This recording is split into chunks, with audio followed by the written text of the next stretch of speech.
ഇടുക്കി നെടുംകണ്ടം പഞ്ചായത്ത് സ്കൂളിലെ 5ാം ക്ലാസ് വിദ്യാർത്ഥി ആദിശ്രീ പിറന്നാൾ ദിനത്തിൽ കൂട്ടുകാർക്ക് മിഠായിക്കൊപ്പം മറ്റൊരു സമ്മാനം നൽകി. വ്യത്യസ്തമായ നല്ലയിനം വിത്തുകൾ. പുത്തൻ ചിന്താഗതിയുമായി എത്തിയ ആദിശ്രീക്ക് കൂട്ടുകാർ പിറന്നാൾ ആശംസകളും നേർന്നു. മധുരത്തിനും പുറമെ പച്ചക്കറി പയറു വിത്തുകളാണ് 5ാം ക്ലാസ് വിദ്യാർത്ഥി ആദിശ്രീ പിറന്നാൾ ദിനത്തിൽ കൂട്ടുകാർക്ക് നൽകിയത്. ആശയം കണ്ട് അധ്യാപകരും അതിനെ പിന്തുണച്ചു.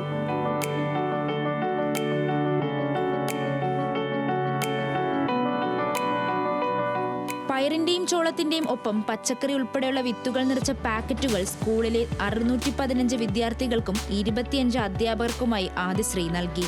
സ്കൂളിലെ മുഴുവൻ കുട്ടികൾക്കും ടീച്ചർമാർക്കും കൊടുത്തു. അതിനകത്ത് പയർ വിത്തും ചോളം വിത്തുമാണുള്ളത്.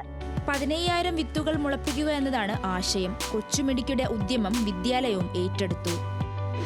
ആദിശ്രീയുടെ 10ാം പിറന്നാളോടനുബന്ധിച്ച് നമ്മുടെ സ്കൂളിലെ 610 കുട്ടികൾക്കും 30ഓളം അധ്യാപകർക്കും 15,000-ലധികം പച്ചക്കറി വിത്തുകൾ നൽകുകയാണ്. അപ്പോൾ ഇത്ര നല്ല ഒരു കാര്യം ചെയ്ത് ആദിശ്രീക്ക് നല്ലൊരു കയ്യിൽ കൊടുക്കുക അല്ലേ? ഓരോ സുഹൃത്തിനും നൽകേണ്ട വിത്തുകൾ അച്ഛൻ അനിൽകുമാറിനൊപ്പം ചേർന്ന് ചെറിയ പേപ്പർ പാക്കറ്റുകളിൽ ആക്കിയാണ് സ്കൂളിൽ എത്തിച്ചത്. സുഹൃത്തുക്കൾക്ക് നൽകിയ സമ്മാന വിത്തുകൾക്ക് പുറമെ സ്കൂൾ പരിസരത്തും പിറന്നാൾ ദിനം ആദിശ്രീ വിത്തുകൾ പാകി. നാളേക്കുള്ള സമൃദ്ധിക്കായി. ന്യൂസ് മലയാളം, ഇടുക്കി.